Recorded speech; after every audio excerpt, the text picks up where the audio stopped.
오늘 함께 나누실 말씀은 룻기 1장입니다. 룻기 1장 1절과 2절입니다. 룻기 1장 1절과 2절.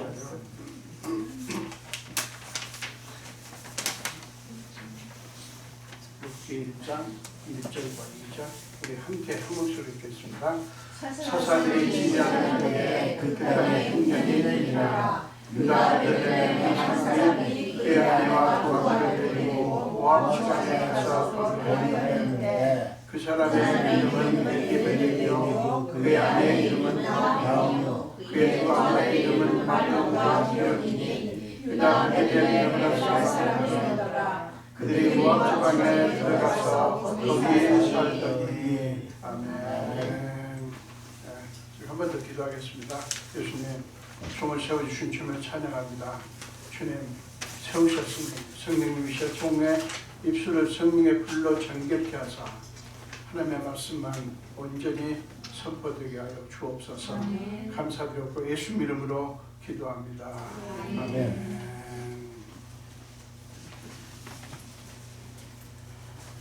오늘 함께 공부하신 말씀으로 하나님의 백성들에게 고난은 무엇인가? 고난에 대해서 잘 아시죠? 근데 하나님의 백성들에게 고난은 무엇을 의미하는가? 그런 뜻이죠. 하나님의 백성들에게 고난은 무엇인가라는 제목으로 함께 은혜를 나누겠습니다. 여러분, 고난은 사람이라면 누구나 직면하게 되는 인류 보편적인 문제예요. 꼭 고난을 받을 사람, 또 받지 않을 사람 따로 있는 게 아니고 모두가 피할 수 없는 꼭 인생 살아가면서 겪게 되는 문제인 것입니다. 사람 사는 이야기에서 빼놓을 수 없는 문제가 고난이에요. 고난 문제입니다. 이런저런 여러 가지가 있겠지만 본문은 유대 베들레헴의 한 사람이 흉년이라고 하는 고난을 만났을 때 그 문제를 어떻게 대처했는가를 보여주는 그런 말씀입니다. 1절과 2절 이 두 구절은 이 가족이 처한 형편을 이렇게 소개하죠. 사사들이 치리하던 때에, 지금 사사들을 시대를 얘기합니다. 그 땅에 흉년이 드니라. 베들레헴의 한 사람이 그의 아내와 두 아들을 데리고 모압 지방에 가서 거주하였는데 그 사람의 이름은 엘리멜렉이요 그의 아내의 이름은 나오미요 그의 두 아들들의 이름은 마hlon과 기련이니 유다 베들레헴 에브라 사람이더라. 그들이 모압 지방에 들어가서 거기 살더니. 이렇게 말씀을 합니다. 오늘 이야기는 엘리멜렉의 네 가족이 사는 베들레헴에 흉년이 들었다는 이야기로 시작합니다. 그들 이야기의 시대적 배경은 사사들이 이스라엘 백성들 치리하던 다스리던 그런 사사시대예요. 여러분, 사사시대가 여러분 잘 모르실 수 있는데요. 간단히 설명하면 사사시대는 여호수아가 죽은 후 그 다음에 이스라엘 처음 초대왕 사울왕이 등극하기까지의 그 시기를 얘기합니다. 그게 사사시대예요. 그러니까 여호수아가 죽고 이스라엘 백성들이 모세를 이어서 여호수아가 이스라엘 백성들을 인도를 했죠. 근데 여호수아가 죽고 나자 이제 사사를 세워서 나라를 다스리게 되는데 초대왕 사울이 왕좌에 오르기 전까지 그 시대를 사사시대라고 이렇게 말합니다. 사사는 한마디로 말하면 재판관이에요. 우리 영어 성경에 보면 저지라고 되어 있죠. 저지 이렇게 있는데 재판관을 얘기합니다.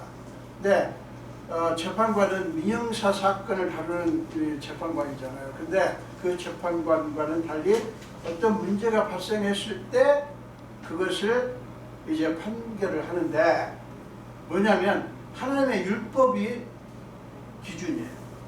하나님의 율법을 가지고 판단을 하는 거예요. 그러니까 무슨 일이 발생할 때만 사사가 일을 합니다.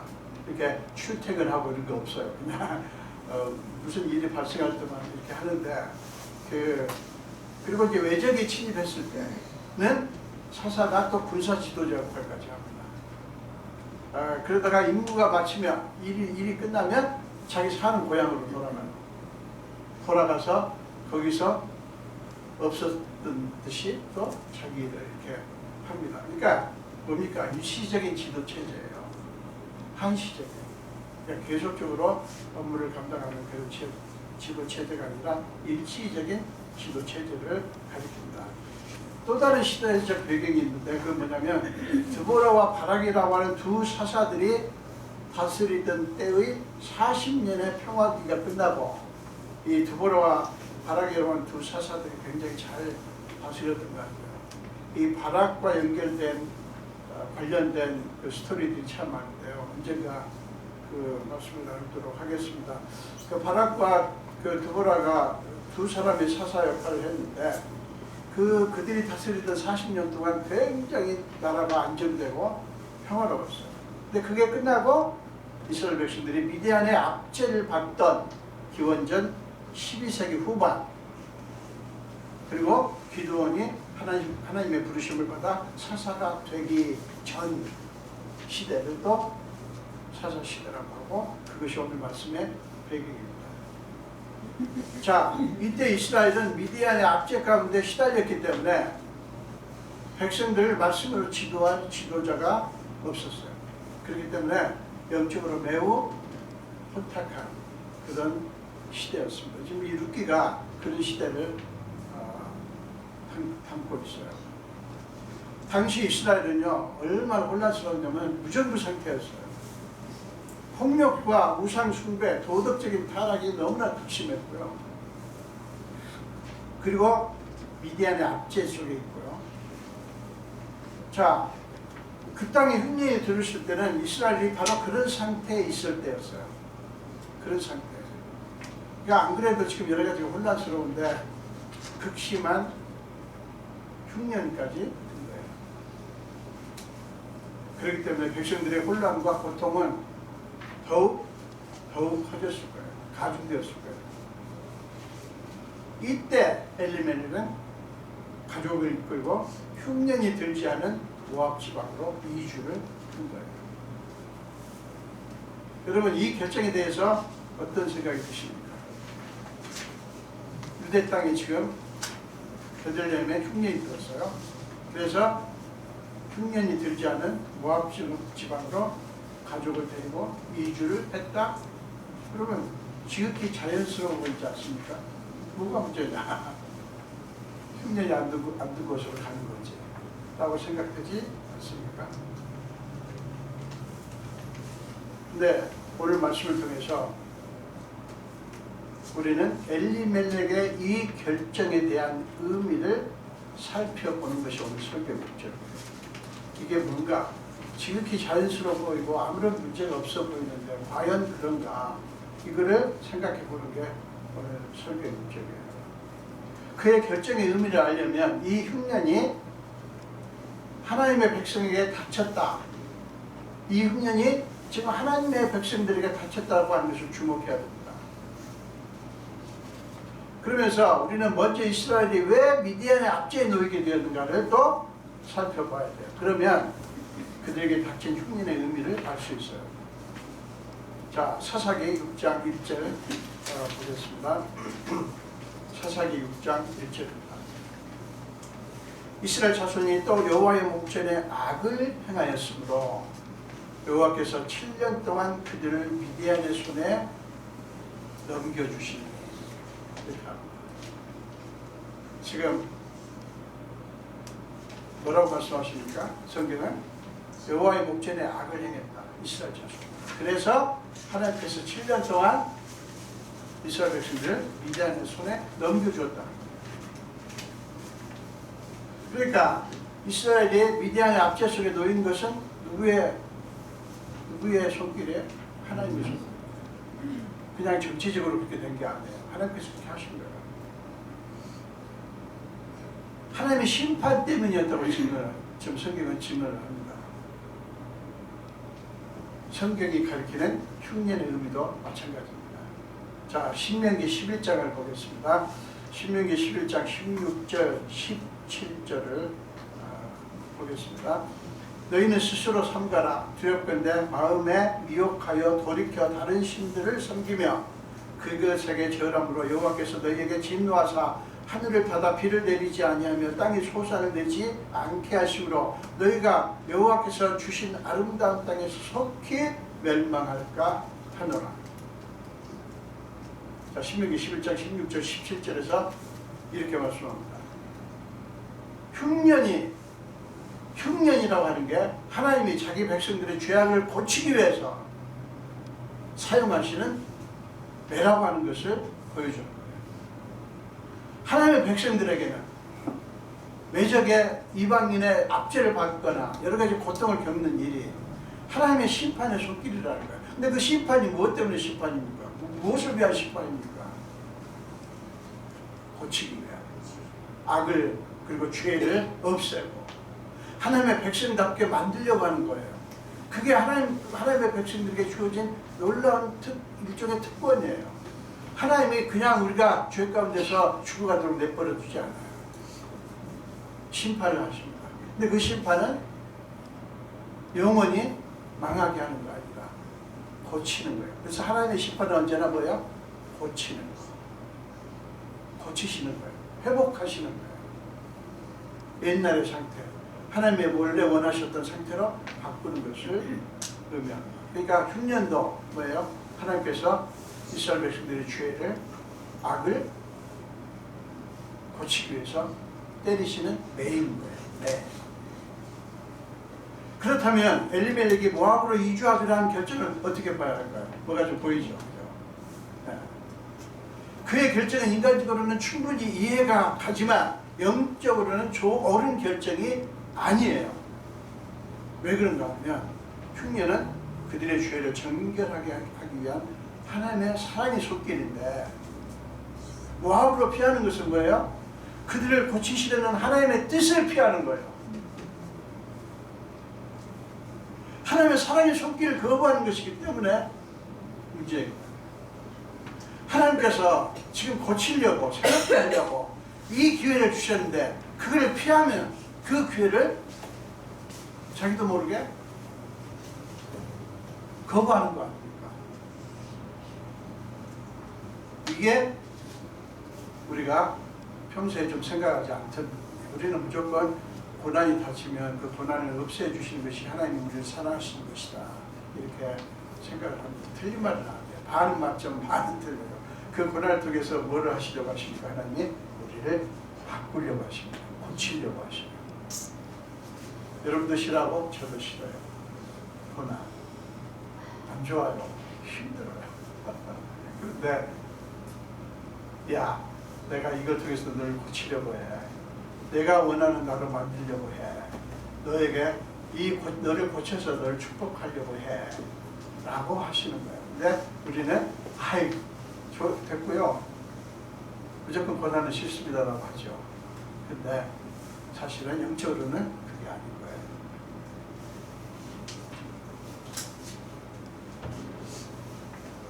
그리스도인에게 이 문제는 굉장히 중요합니다. 왜냐하면 그리스도인에게는 무언가를 얻고 이루는 것보다 하나님과의 친밀함이 가장 중요하기 때문이에요.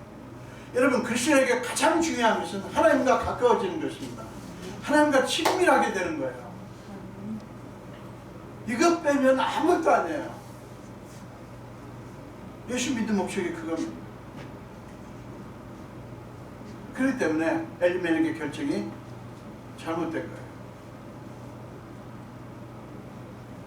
그러면 하나님이 이런저런 어려움으로 우리를 때리실 때 우리는 그때 죄를 해결함으로써 하나님과의 관계를 회복하는 기회로 삼아야 하는 거예요. 그러므로 흉년을 피해 모압으로 가면 일단 흉년의 고통은 면하겠지만 뭐를 놓치게 됩니까? 하나님의 의도. 하나님의 의도가 뭐예요? 죄를 회개케 하시려는 의도예요. 이 의도에서는 벗어나 하나님의 뜻을 저버리는 거예요. 사람이라면 모두가 본능적으로 고통스러운 상황을 면하고 싶어 하죠. 여러분도 그렇고 저도 마찬가지입니다. 근데 그렇게 하지만 그리스도인은 그것보다 하나님이 원하시는 것이 이루어지는 것에 우리 모든 초점을 맞춰야 합니다. 하나님의 뜻이 우리에게 이루어지는 것. 하나님이 원하시는 것이 우리에게 이루어지는 것. 여러분, 하나님의 원하심이 여러분에게 이루어지기를 정말 원하십니까? 하나님이 원하시는 거. 그거 말고요. 내가 원하는 거요. 그건 못했고요. 내가 원하는 것이 이루어지길 원하지. 하나님이 원하시는 건 됐어요. 딴 데 가서 일 보세요.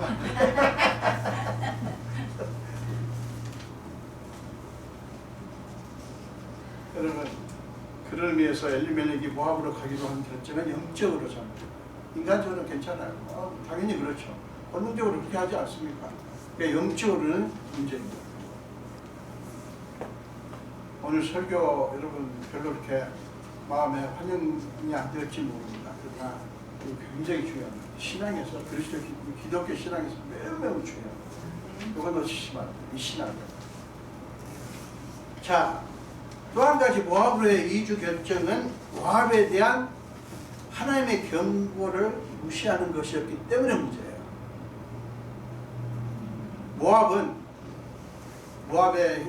모압이라는 종족이 생긴 것은요, 롯의 큰 딸이 아버지를 통해 얻은 아들이 모압이에요. 근친상간이죠. 근데 이게 롯의 두 딸이 아버지를 술 잔뜩 취하게 해가지고요. 둘 다 아버지와의 관계를 갖습니다. 그리고 둘 다 애를 낳는데 큰 딸이 아들을 낳아요. 작은 딸은 딸을 낳았어요. 그래가지고 그 아이가 이제 모압인데 그게 모압 자손의 조상이 된 거예요. 그 자체도 문제가 좀 있는데요. 그런데 사실은요, 모압과 이스라엘이 적대 관계가 된 것은 두 가지 사건 때문입니다. 원래는 그런 종족임에도 불구하고 하나님께서 모압에게 이스라엘 백성들과 좋은 관계를 맺도록 했어요. 그런데 어떤 사건이 벌어지냐면, 하나는 뭐냐면, 이스라엘 백성들이 출애굽해서 광야를 지날 때 모압 자손이 이스라엘 백성들에게 호의를 베푸기는커녕 오히려 대적을 했어요. 대적을 했습니다. 다른 하나는 뭐냐면, 모압 여인들이 자기 신들에게 제사할 때 이스라엘 백성들을 청했어요. 물론 남자들 청했지만 청해가지고 미혹을 했습니다. 그래가지고 이스라엘 남자들이 모압 여자들과 음행을 하는 사건이 벌어집니다. 그래가지고 24,000명을 하나님이 죽이죠. 어마어마한 사건이 일어납니다. 그 두 가지, 출애굽에서 광야를 지날 때 모압 땅을 차지하는 것도 아닌데 지날 때 모압 백성들에게 이스라엘 백성들을 축복하라고 잘 축복하고 길을 잘 지나도록 했는데 모압 자손이 오히려 이스라엘 자손을 저주하게 만들고 선지자를 시켜가지고요 저주를 하라고 합니다. 근데 하나님이 그 저주대로 하지 않았죠. 오히려 그 선지자, 여러분이 잘 아는 그 선지자가 오히려 이스라엘 백성들을 축복합니다. 그러니까 그런 어떤 그 적대 관계를 자기들이 이루었어요. 이스라엘 백성이 그렇게 한 게 아니고, 그 다음에 이방신을 위해서 제사할 때 미혹을 해가지고 음행에 빠뜨리는 그런 일을 한 거예요. 결국 모압 자손은 이스라엘 백성들이 하나님의 뜻을 무산시키려고 애를 쓴 거예요. 이스라엘 백성들을 하나님께서 출애굽시켜가지고 지금 가나안 땅으로 향하게 하는데 그 하나님의 뜻을 막으려고 한 거라고요. 얼마나 무서운 일입니까? 그리고 하나님의 영광을 회방하는 죄를 범합니다. 그래서 신명기 23장 3절에 보면요, 하나님은 이렇게 엄청나게 무섭게 경고를 합니다. 신명기 23장 3절입니다. 암몬 사람과 모압 사람은 여호와의 총회에 들어오지 못하리니 그들에게 속한 자는 10대뿐이 아니라 10대뿐이 아니라 영원히 여호와의 총회에 들어오지 못하리라. 그런데 그 모압 땅으로 들어간다? 이게 문제가 있는 거죠. 그런데 엘리멜렉이 그런 모압 땅으로 간 것은 하나님의 율법을 무시한 것이고요. 그런 의미에서 잘못된 결정이었던 거예요. 굶주림이라고 하는 고난을 면하기 위해서 그는 무엇을 버렸습니까? 여호와의 신앙을 저버린 거예요. 눈앞에 보이는 세상의 이익과 성공과 세상 명예와 영광을 위해서 신앙을 저버리는 경우가 오늘날도 얼마나 많은지 몰라요. 우리 모두는 이런 유혹에 노출된 채 이 세상을 살아갑니다. 눈에 보이는 게 좋은 게 얼마나 많습니까? 우리 입을 즐겁게 하고 우리의 마음을 즐겁게 하고 우리 몸을 즐겁게 하는 일들이 이 세상에 얼마나 많습니까? 얼마나 많은 거짓된 것들이 우리 그리스도인들을 미혹을 합니까? 신앙 그거 그렇게 고리타분하게 주일 얼마나 좋냐, 이 시간이 얼마나 아름다운 시간인데 그렇게 교회 가서 그렇게 한 시간 동안 앉아있냐, 뭐 그러면서 여러 가지 방법으로 세상 문화는 그리스도인들을 미혹을 합니다. 그래가지고 거기에 넘어가는 그리스도인들이 얼마나 많은지 아세요? 특별히 권력에 눈이 멀어가지고, 명예에 눈이 멀어가지고, 돈에 재물에 눈이 멀어가지고 신앙을 버립니다. 교회는 다녀요. 성경도 있고요. 그렇지만 섞어서 이것도 하고 저것도 하고 얼마나 좋냐. 이것도 누리고 저것도 누리고. 아, 하나님이 바보입니까?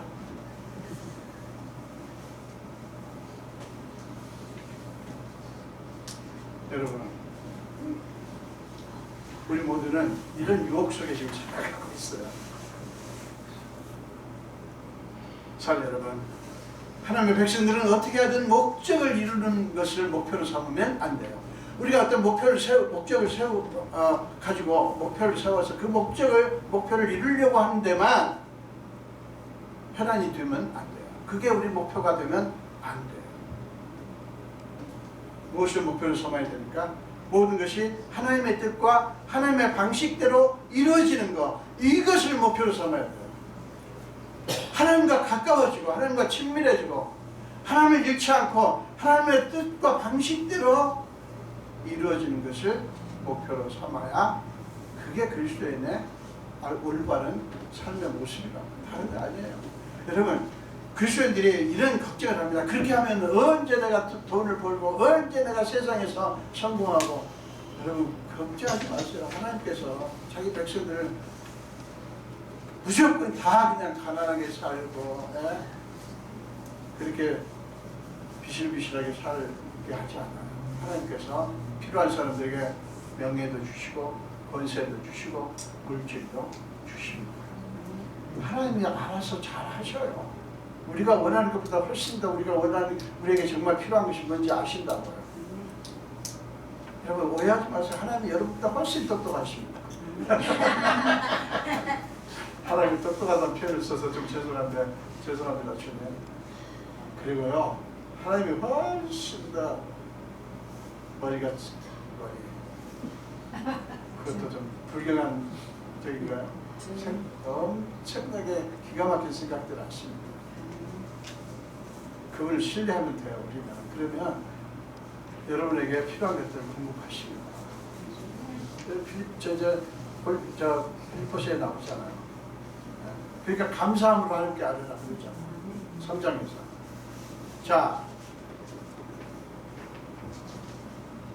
세상 방식이든 뭐가 됐든 모든 방식을 다 동원해서 원하는 것을 이루는 데 초점을 맞추는 것은 모래 위에 집을 짓는 것과 똑같은 거예요. 이루긴 이루어요. 되긴 됩니다. 얻긴 얻습니다.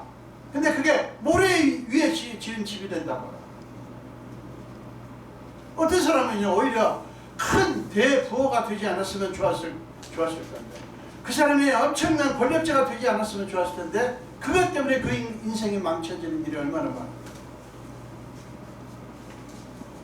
여러분, 우리는 하나님이 원하시는 대로 하면 하나님께서 계속 기뻐하십니다. 여러분, 하나님이 기뻐하시는 것이 아니면 그걸 뭐가 됐든 다 무너져요. 모래성이라니까 다 무너져요. 엘멜렉의 실수는 간단하고 분명합니다. 모압으로 이주하려고 할 때 하나님의 뜻을 구하지 않았고 찾지 않았고 하나님의 말씀을 붙들지 않았고 자신의 판단대로 행한 거예요. 사람은 상황이 힘들고 급할수록 저나 너나 할 것 없이 그랬습니다. 상황이 힘들고 급할수록 하나님의 뜻을 하나님의 길을 찾기보다 자기 생각대로 하는 경향이 있어요. 자기 생각, 내 생각대로 하려는 경향이 있다. 우리는 급해요. 하나님의 뜻을 기다리려고 하지 않아요.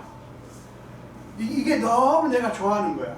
이게 너무 빨리 해야지 돼. 그러면 그럴수록 그리스도인들은 뭐 목회자가 똑같습니다. 거의 다 일어나는 현상이 뭐냐면 하나님 뜻을 안 찾아요. 언제 하나님 뜻 찾고 그 답답하게 어느 세월에 그렇게 해서 하나님 뜻이 응답이 되고 하겠냐. 빨리 하자. 그렇게 교회에서조차도 그렇게 외칩니다. 아니에요 여러분. 하나님 뜻대로 되지 않으면 안 되는 게 나아요. 안 되는 게. 이루어지지 않는 게 좋은 거예요. 하나님 뜻이 아니면. 근데 우리는 하나님 뜻이고 자시고 다 필요 없어. 돼야 돼. 아니에요 여러분. 아닙니다. 그러지 마세요. 절대 그렇지 않습니다. 저는요 지금 우리가 교회 이전을 하려고 하는데 저는 하나님 뜻이 아니면 이전이 안 돼야 된다고 믿습니다. 되는 게 문제가 아니라니까. 제가 드리는 말씀 정말 저는 한순간 한순간을 유언하듯이 설교를 합니다. 유언하듯이. 왜냐하면 제가 오래 하겠어요. 10년, 20년 하겠습니까? 하고 싶지만 10년, 20년 하고 싶지만 못해요. 저는요 집사람, 친구, 절친이 지금 하루하루 생명이 꺼져갑니다. 이런 얼마나 가슴 아프냐면 한 번 넘어지면 일어났는데 1시간 이상 걸립니다. 못 일어나요. 누가 없습니다.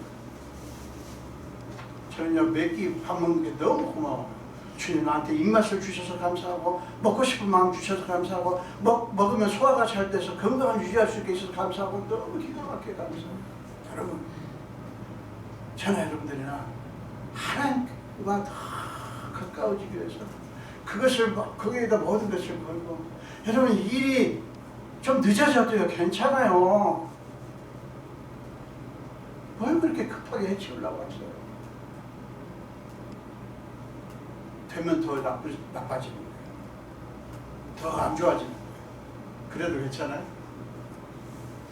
나중에는 어쩔 값에 일단 되고 봐야 돼요. 어떻습니까? 나중에는 뭐 어떻게 되든 간에 지금 일단 돼야 돼?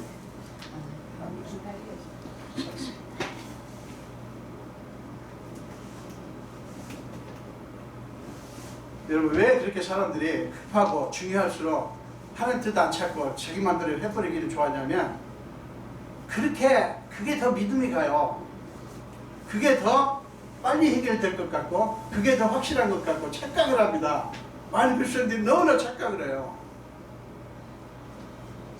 급해 죽겠는데 하나님의 뜻을 찾을 시간이 어디 있냐고 하는 사람도 있어요. 이건 실제로 일어난 일이에요. 제가 헤드셋에서 목회할 때 딱 그분은 성격이 얼마나 급하신지요. 일단 팍 돼야 돼. 팍 돼요. 30분 걸리면 안 돼. 5분만 돼야 돼. 그 집은 항상 햇반을 항상 준비해 놓습니다. 그 부인이 바로 돼야 돼. 저도 성격이 굉장히 급한데 그분은 정말 급하시거든요. 그러면서 저한테 막 따지는 거예요. 급해 죽겠는데 목사님. 그러니까 목사님 그렇게 하면 일이 안 돼요. 천년만년 가면서 일 되나. 저한테 얼마나 대들고 막 그냥 뭐 참. 실제로 그랬더니 목사님 급해 죽겠는데 하나님 뜻 찾을 시간이 어디 있어요. 실제로 한 말이에요. 사랑하는 여러분, 무엇이 중헌디? 라는 말이죠. 무엇이 중헌디? 충청도만.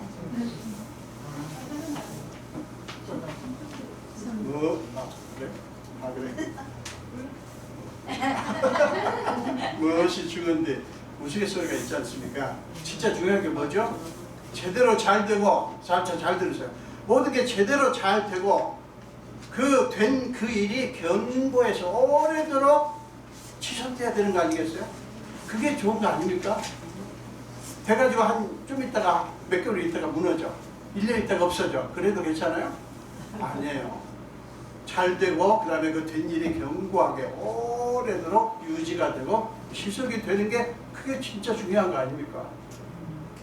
그렇기 때문에 급할수록 하나님의 뜻을 찾아 하나님의 방식대로 해야 되는 것입니다.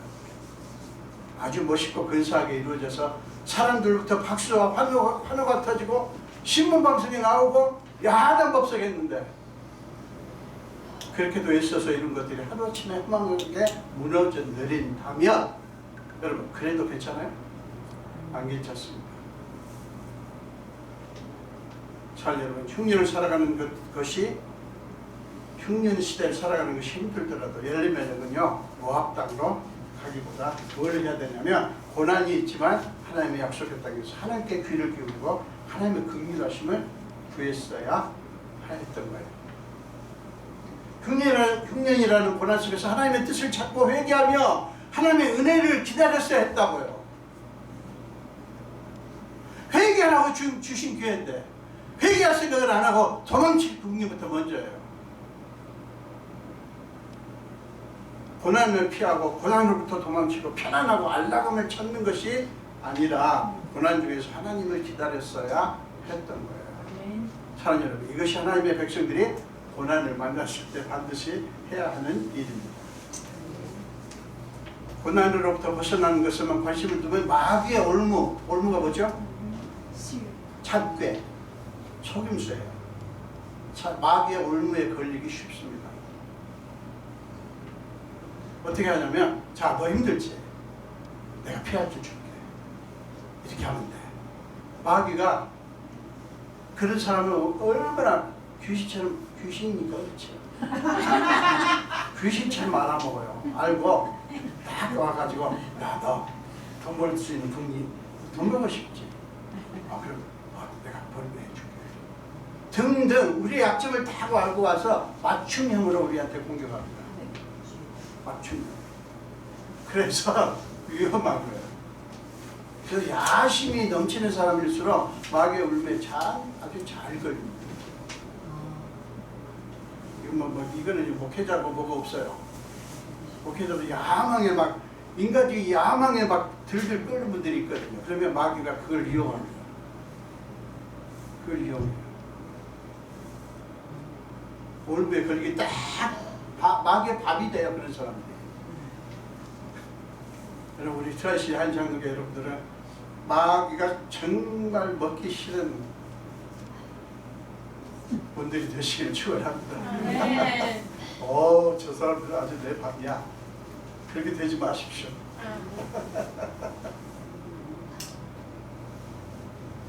제가 여러분 듣기 싫은 소리를 지금 하고 있는지 모르지만, 사람들은 급할수록, 그리고 우리가 원하는 것이 간절하고 강할수록 우리의 생각을 내려놓고 하나님의 뜻을 찾아야 합니다. 그렇게 되기를 정말 여러분에게 부탁을 드립니다.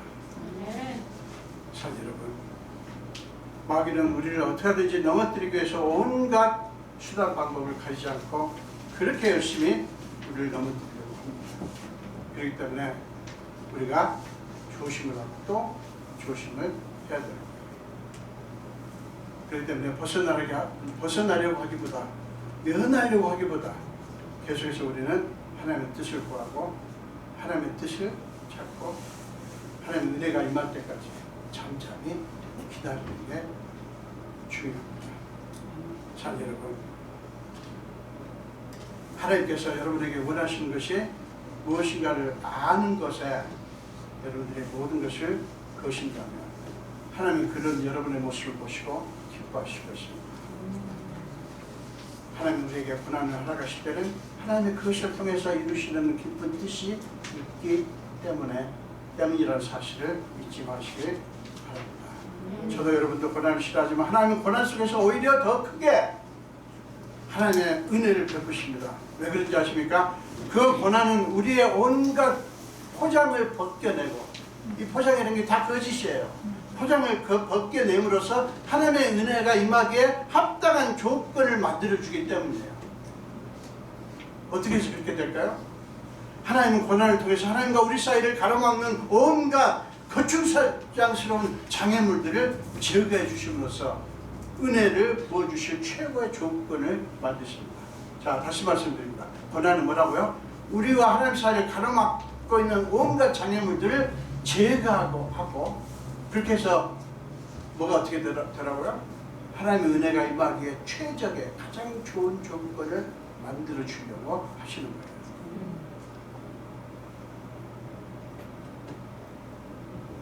사랑하는 여러분, 고난은 하나님께서 최고의 선물 즉 하나님의 은혜를 우리에게 부어주시기 위해서 은혜의 물꼬를 트시는 하나님의 사랑의 손길입니다.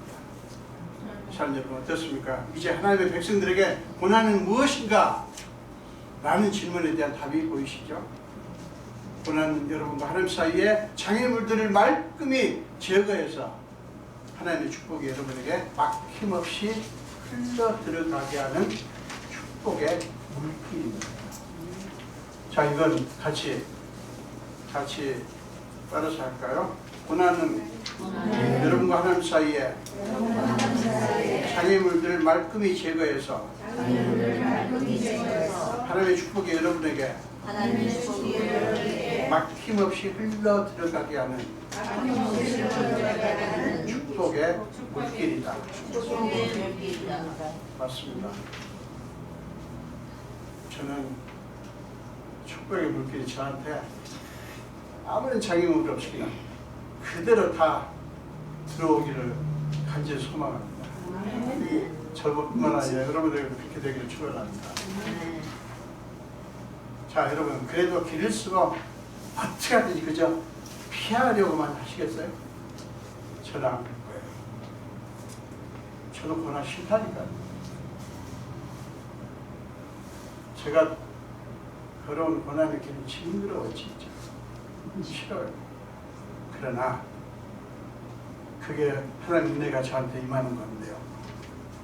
그래서 안 피할 거예요. 사랑하는 여러분, 그리스도에게는 흉년도 징계도 아픔이나 고통이나 실패 그리고 이런저런 상실도 은혜로 들어가는 문입니다. 그러므로 고난 때에는 바쁘게 움직이던 사람은 잠시 멈추고 잠잠히 하나님께 집중하시기 바랍니다. 그런 때, 어려운 때, 힘들 때, 편안할 때보다 오히려 그런 때 우리에게 더 자상하게 말씀하시고요. 우리를 위해서 하나님만이 하실 수 있는 놀라운 일을 하시는 하나님의 손길을 사모하며 기다리시기를 바랍니다. 사랑하는 여러분, 급해도 정신없이 급해도 꼭 그렇게 하십시오. 기다리시라고요. 기다리시라고요. 언제까지요? 하나님께서 하시는 거지.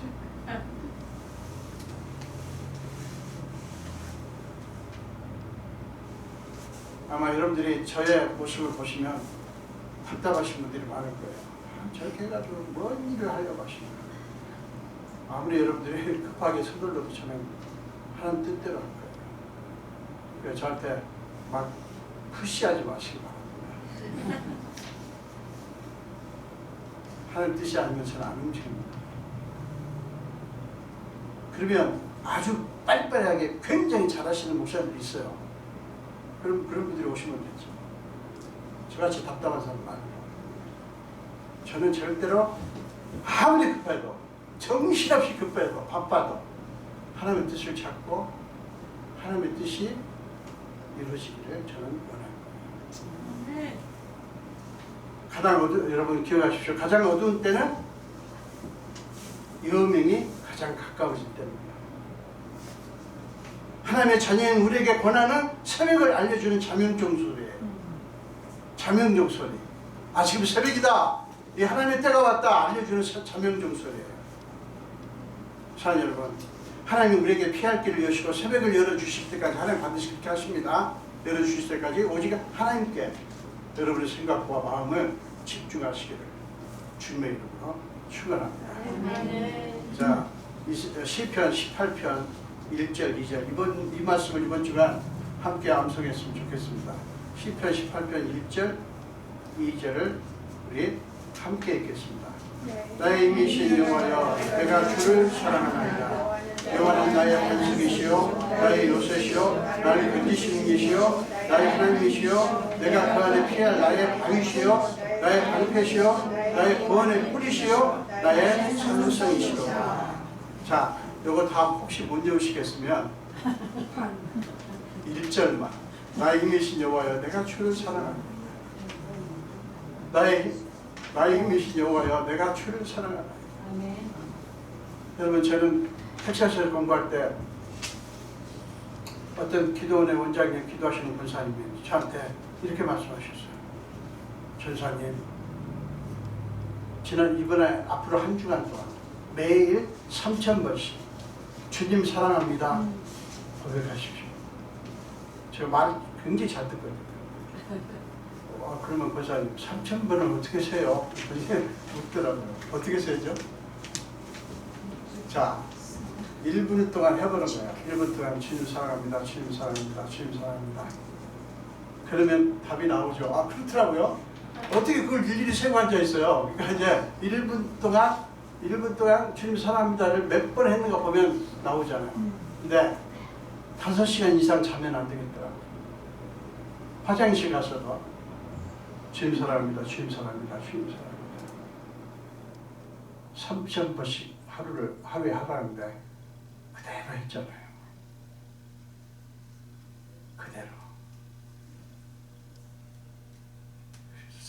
한 3일째 됐는데요. 그냥 온 마음이 터져 나오는데요. 마치 화산이 폭발하듯이 제 마음속에서 회개가 터져 나오고 막 그냥 엉망 울면서 주님 사랑합니다, 주님 사랑합니다 막 이렇게 했던 경험이 있습니다. 제가 여러분에게 그렇게 하라고 말씀드린 게 아니고요. 이번 한 주간 동안 나의 힘이신 여호와여, 내가 주를 사랑하나이다. 요것만이라도 이거는 외우는 게 아니라 그냥 고백하시기 바랍니다. 자, 함께 해봅시다. 나의 힘이신 여호와여, 내가 주를 사랑합니다. 2절까지 다 외우시면 더 좋고 안 되면 1절 요거라도 이번 한 주간 동안 우리 고백합시다. 언제나 쉬면서도 나의 힘이신 여호와여, 내가 주를 사랑합니다. 싸우시다가도 여러분의 아내가 남편과 싸우시다가 내가 주여, 내가 나의 힘이신 여호와여, 내가 주를 사랑합니다. 이게 지금 웃으면서 우리가 얘기하죠. 가능합니다. 하십시오. 하나님께서 받으십니다. 이런 축복이 있기를 간절히 축원드립니다. 기도하겠습니다. 예수님 감사합니다. 오늘도 생명 주시고 주의 지도를 불러주시고 함께 말씀을 나누게 하신 주님, 하나님께서 오늘 말씀을 통해서 우리에게 사실은 솔직히 말하면 별로 듣고 싶지 않은 말씀이지만 그 말씀을 듣게 하신 줄 믿습니다. 아버지, 우리를 하나님의 자녀로 삼아주신 것은 하나님이 원래 만드셨던 우리를 이루시려고, 만드시려고 우리를 부르신 거 아닙니까? 우리가 그 부르심에 순종하고 끝까지 하나님만 바라보고 하나님 뜻만 찾는 지혜로운 주님의 자녀들이 다 되게 하여 주옵소서. 감사드렸고 예수 이름으로 기도합니다. 아멘.